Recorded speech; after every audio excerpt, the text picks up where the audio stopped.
Bonjour à tous et bienvenue dans cette nouvelle vidéo. Je suis Cécile, votre experte en développement de votre plein potentiel en période de stress professionnel et personnel. Aujourd'hui, j'ai la chance d'accueillir Marilène. Bonjour Marilène. Bonjour Cécile. Tu vas bien? Très bien, et toi? Oui, je te remercie, c'est gentil. Merci d'être là avec moi aujourd'hui. J'aimerais vous présenter Marilène parce que c'est une super coach contre le bégaiement et j'ai envie de vous partager un petit peu son histoire parce que elle est exceptionnelle, elle me l'a déjà raconté et ça peut aider vraiment beaucoup de personnes à l'écouter. Est-ce que tu peux te présenter Marilène s'il te plaît? Merci beaucoup déjà de m'inviter Je sur t'en ta prie, chaîne avec plaisir. et merci de tes compliments. Je t'en prie. Alors, je suis Marilène, je suis une ancienne bec profond. Aujourd'hui, j'accompagne les personnes qui bégayent à prendre de l'assurance, à prendre confiance en elles et surtout à retrouver une parole fluide et libre. Ah super. Et qu'est-ce qui t'a amené à devenir coach? Ce qui m'a amenée à devenir coach, c'est mon expérience de vie. Mhm. C'est avant de prendre la décision d'être coach, j'ai travaillé 18 ans dans la finance. D'accord. J'ai été responsable d'équipe et avant d'être responsable d'équipe, j'ai fait du syndicalisme. Et le fait d'accompagner les personnes dans l'entreprise à résoudre leurs problèmes, ça m'a donné envie d'aller plus loin. D'accord, très bien. Comment était ton enfance par rapport à ton bégaiement? Est-ce que tu peux nous en dire un petit peu plus? Mon enfance par rapport au bégaiement, ça a été un parcours difficile. Ouais. Tant au niveau de la famille qu'au niveau de l'école, il faut trouver sa place. À l'école, j'avais peur de Ouais. lever la main, j'avais peur de participer en classe, me faire des amis, c'était difficile. De trouver un chéri, Ouais. c'était difficile, ou de se dire que l'on trouvera peut-être jamais l'amour. Ouais. Plus tard, ensuite, j'ai pas choisi la voie professionnelle que je voulais. Mhm. J'ai choisi une voie de chiffres parce que je me disais qu'avec le bégaiement, je pourrais pas faire autre chose. D'accord. Et qu'est-ce que tu avais à l'origine voulu faire? À l'origine, je voulais être CPE. Ah oui, d'accord, très bien. Oui. Je savais pas. D'accord. Et du coup, comment tu t'es sentie par rapport au fait que n'aies pas eu le choix de choisir en gros la voie que tu avais prise? Je m'étais fait une raison. Au- Ah, je m'étais vraiment fait une raison parce que je me disais que le bégaiement définissait ma vie. mhm, Et donc j'ai... Ça n'a pas été si difficile parce que je suis une personne quand même assez optimiste. Et je m'étais dit, ben, vu que je pourrais pas faire un métier où je dois parler, je vais d'accord, prendre un métier de chiffre. d'accord. Et de ce métier-là de chiffre à coach, qu'est-ce qui s'est passé? Alors, de ce métier de chiffre à coach, il s'est passé, euh, dans... il s'est passé que j'ai travaillé sur moi, que j'ai Oui. mis en place une méthode Mhm, et j'ai évolué au sein de l'entreprise en 18 ans et j'ai fait du syndicalisme, d'accord, je suis passée responsable et je me suis sentie vraiment alignée avec ça, le fait de pouvoir accompagner les gens, d'accord, c'était ce qui vibrait en moi. d'accord. Donc Donc ça coach, a été un chemin, vraiment. d'accord, d'accord. Donc coach pour toi, c'était finalement une finalité évidente, peut-être. Ça n'a pas été tout de suite, mais ça a été un chemin. Ça a été vraiment un D'accord, chemin, je dirais. Et un chemin nécessaire. d'accord. Mm. Tu peux nous en dire un petit peu plus? Nécessaire Un dans quel chemin sens? nécessaire parce que je pense que si à mes 20 ans on m'avait dit aimerais-tu être coach, Ouais, j'aurais dit non. ouais. Je pense que j'imaginais même pas pouvoir accompagner des gens. Mhm, Et donc ça a été vraiment un chemin parce que le fait d'être dans le syndicalisme, le fait d'aider les gens, de les écouter, le fait d'être responsable d'équipe aussi, ça m'a permis d'écouter les gens, de répondre à leurs attentes bien sûr. et de faire évoluer les choses. Enfin, c'est tout un processus qui s'est mis en place et ensuite c'est devenu une évidence que je Ok, devais changer de métier. d'accord. Et tu me disais que tu étais ancienne bec profonde, aujourd'hui plus du tout. Quel est le cheminement que tu as parcouru pour en arriver là? Parce que c'est remarquable quand même. Merci. Alors le chemin a été quand même assez long. En fait, ça a été... quand j'étais plus jeune, j'avais participé à un stage Oui, de 3 jours, il me semble. J'ai été suivie par une orthophoniste et ça n'avait pas suffi. Par la suite, j'ai fait un travail sur moi, justement, sur la confiance en soi, sur l'estime de soi, sur les peurs. Ouais. Et c'est les deux choses combinées, autant les techniques que le travail sur soi, qui ont permis de vaincre le bégaiement. Magnifique. Mm. Et quel a été ton moteur, ton pourquoi? Qu'est-ce qui a fait que tu as voulu vraiment vaincre le bégaiement? J'ai voulu vaincre le bégaiement à la base pour pouvoir vivre ce que j'avais envie. Wow. C'est-à-dire que Magnifique. J'adore. Merci. Waouh. C'est vrai que lors de la séparation du père de mes enfants, j'allais m'occuper seule de mes 2 enfants parce que j'avais la garde. Et là, je me suis dit, Marilène, il faut que tu te débrouilles. C'est toi qui vas être la responsable de Bien 2 sûr. personnes. Et avant, je comptais beaucoup sur les autres pour demander à ma place. Eh Et oui. là, je me suis dit, Marilène, va falloir que ce soit toi. Mhm. Et tu t'es jetée dans le bain. Et je me suis jetée dans le bain. C'est ça. Donc voilà, résultat, c'est qu'aujourd'hui, tu es la personne que tu es, que tu as voulu être et que tu as obtenu. Ok, super. Est-ce que sur ton chemin de vouloir vaincre le bégaiement, tu as voulu abandonner? Alors le chemin a été difficile, il a été long, c'est ce que je dis justement aux personnes, que il faut avoir un gros pourquoi, Ouais. c'est justement ce que tu disais tout à l'heure. Et abandonner, non. Par contre, des déceptions, être découragé, oui. Oui. Mais très vite, le pourquoi a Ouais, repris le dessus. C'est pour ça qu'il faut un pourquoi vraiment puissant pour te souvenir ce pourquoi tu le fais justement. Oui. D'accord. Quels ont été tes obstacles à ta réussite? Les obstacles, c'est le regard des autres. Le Ouais. regard des autres, c'est quand on est une personne qui bégaye, parce que là je vais parler du bégaiement, Oui. le regard des autres, c'est un poids énorme. Oui. On se définit par rapport au bégaiement, on se définit par rapport au regard des autres. Et le bégaiement, sachant que c'est un handicap invisible, est difficile à vivre parce que quand on voit la personne arriver, on ne voit pas qu'elle bégaye. Oui. Et la personne, elle le sait, elle. Oui, oui, tout à fait. Qu'elle bégaye. Et c'est vrai que quand prendre la parole, ça devient un défi, un obstacle, et il faut dépasser ça. Bien sûr. Tu peux nous donner un exemple que tu as vécu quand tu as voulu te challenger à ce niveau-là, justement?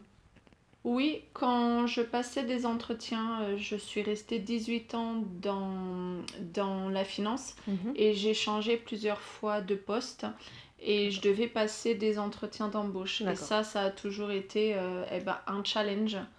Et c'est pour ça que la priorité, c'est de dire au recruteur que l'on bégaye.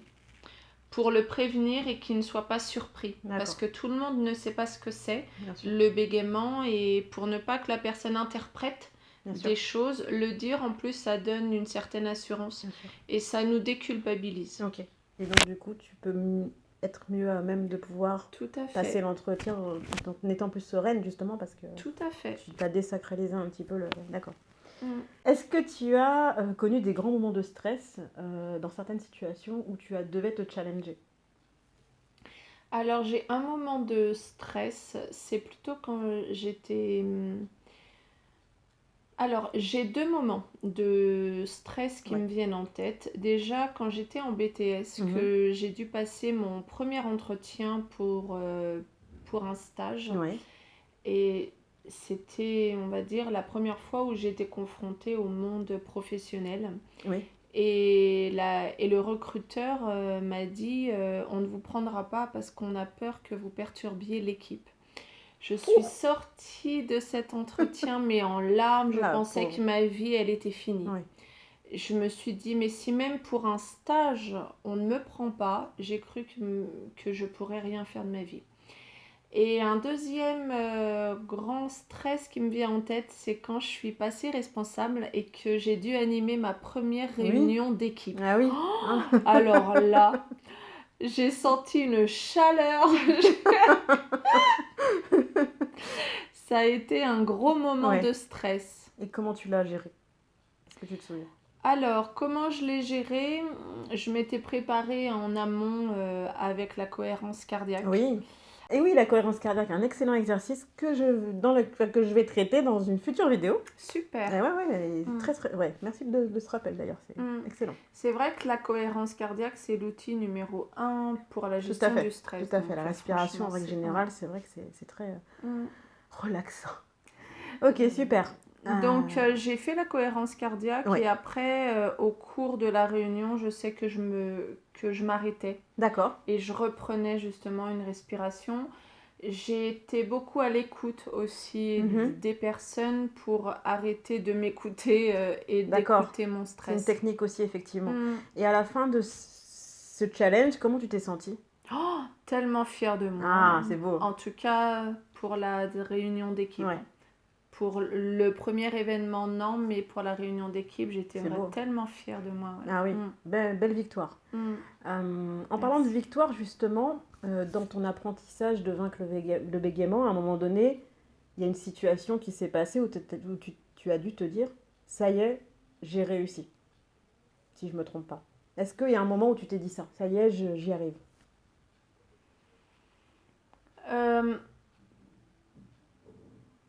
Je ne sais pas si je me suis dit ça, sachant que pour vaincre le bégaiement, on travaille toujours dessus. Oui. Je pense que quand je me suis dit, ça y est, le bégaiement n'est plus un problème, c'est quand j'ai pu faire tout ce que je voulais faire et ne pas me dire non, je ne le fais pas à cause du bégaiement. D'accord. Exemple ? Un exemple ? Quand je me suis dit que je voulais passer responsable d'équipe. Ah oui. Je sais que je m'étais dit que je serais responsable d'équipe. J'avais passé plusieurs entretiens dans différents postes et je n'ai pas baissé les bras parce que je me disais on ne me prend pas à cause de ça, c'est-à-dire qu'on ne me prend pas peut-être parce que je n'ai pas les qualités requises, mais c'était plus à cause de mon bégaiement. C'est super. En plus, tu vises des postes quand même assez élevés à responsabilité, malgré le fait que tu bégayais et tu as réussi. Donc ça veut vraiment dire qu'en travaillant, en ayant un vrai pourquoi, tout est possible. Oui. J'adore. Qu'est-ce que tu dirais à la Marilène de ses débuts, qui bégaye, qui n'est pas sûre d'elle, qui manque de confiance en elle? Qu'est-ce que tu lui dirais, toi, aujourd'hui, pour l'aider? Ah, j'adore, ça me met des frissons. Pour qu'elle gagne du temps. Je lui dirais de croire en elle et que vaincre le bégaiement, c'est un voyage. J'aime bien cette image de voyage et de chemin. Et que c'est un long chemin, mais que ça vaut le coup. Oui. Que ça vaut le coup parce qu'il y a la réussite au bout. Magnifique, j'adore. Et comment tu te sens aujourd'hui par rapport au bégaiement? Oh, je me sens très bien parce que déjà aujourd'hui, maintenant, c'est comme s'il y avait une raison de mon bégaiement. Je me dis que maintenant, j'aide moi-même les personnes qui bégayent. Oui. Mon expérience me rend plus forte, je trouve, par rapport à ça. Et je sais exactement ce dont ont besoin les personnes qui bégayent. Comme tu l'as vécu. Je trouve ça, je trouve ça super. Un beau partage. Qu'est-ce que tu apportes aux personnes que tu accompagnes aujourd'hui? Alors, c'est une très bonne question. J'apporte beaucoup de choses. La première chose, c'est que les personnes se sentent comprises. D'accord. Le fait que je les comprenne, parce que je suis passée par là, elles se sentent écoutées et elles se sentent à l'aise. Donc ça, c'est la première chose qui est très très importante. Elles se sentent reconnues, elles ne se sentent pas jugées. Et ce que je leur apporte, c'est de pouvoir dépasser leur bégaiement, s'accepter et passer des challenges. C'est beau ça. Parce que finalement, on peut reporter ce que tu fais dans d'autres domaines de vie, pas uniquement contre le bégaiement finalement, donc c'est applicable finalement à tout le monde et c'est ça, en ça que c'est génial. Est-ce que tu te souviens de la première personne que tu as coachée? Oui, je m'en souviens. Et comment tu t'es sentie à ce moment-là, comme c'était la première fois que tu mettais en application finalement ton apprentissage? C'est rigolo que tu me poses cette question parce que avant de coacher la première personne qui bégayait, j'avais fait du coaching Avant, plutôt sur le professionnel et Mhm. sur le côté cœur. Et donc, j'avais adoré accompagner les personnes, mais quand j'ai accompagné la personne qui bégayait, j'en ai eu des frissons. Ah oui. C'est vraiment... Et c'est là où je me suis dit, je suis dans ce qui me fait vibrer vraiment. Ah, Mm. t'as trouvé ta raison d'être à ce moment-là, C'est peut-être. ça. Wow, Ouais. super. Qu'est-ce que je pourrais te souhaiter aujourd'hui? Alors, plein de choses. Ouais. Qu'il y ait un maximum de personnes qui connaissent ce que je fais pour qu'elles puissent se faire accompagner, Ouais, bien soit sûr. dans mes stages, soit en coaching. Mhm. Euh, et qu'il y ait un maximum de personnes qui ne se laissent pas définir Ouais, par le bégaiement. Ouais. d'accord. Comment on peut te trouver? Je mets tes coordonnées sous la Oui. vidéo. Qu'est-ce que tu proposes d'ailleurs comme formation ou coaching? Mm. Alors, déjà, vous pouvez me trouver sur ma chaîne YouTube Bye Bye Bégaiement, où je diffuse une vidéo par jour. C'est mon Mhm. défi de 2020. Et comme prestation, j'anime une fois par mois un stage de 3 jours pour Mhm. vaincre le bégaiement. C'est en Île-de-France. Bien sûr. Sinon, je fais des accompagnements par Skype sur 3 mois, autant pour les adultes que pour les adolescents. Ah, c'est bien, c'est Mm. large. Mm. Bah écoute, je te remercie vraiment beaucoup d'avoir répondu à mon invitation. Je vous invite vraiment à regarder Marie-Hélène sur sa chaîne qui est juste exceptionnelle. Vous apprenez plein de choses. En tout cas, moi, j'en apprends, même si je bégaye pas, contrairement à ce qu'on peut penser. Je vous invite à aller la voir. En attendant, je vous fais plein de bisous. Merci Marie-Hélène pour Merci beaucoup d'être à venue, toi. je t'en prie. Et puis, kiffez la vie. Ciao, ciao. Ciao, ciao.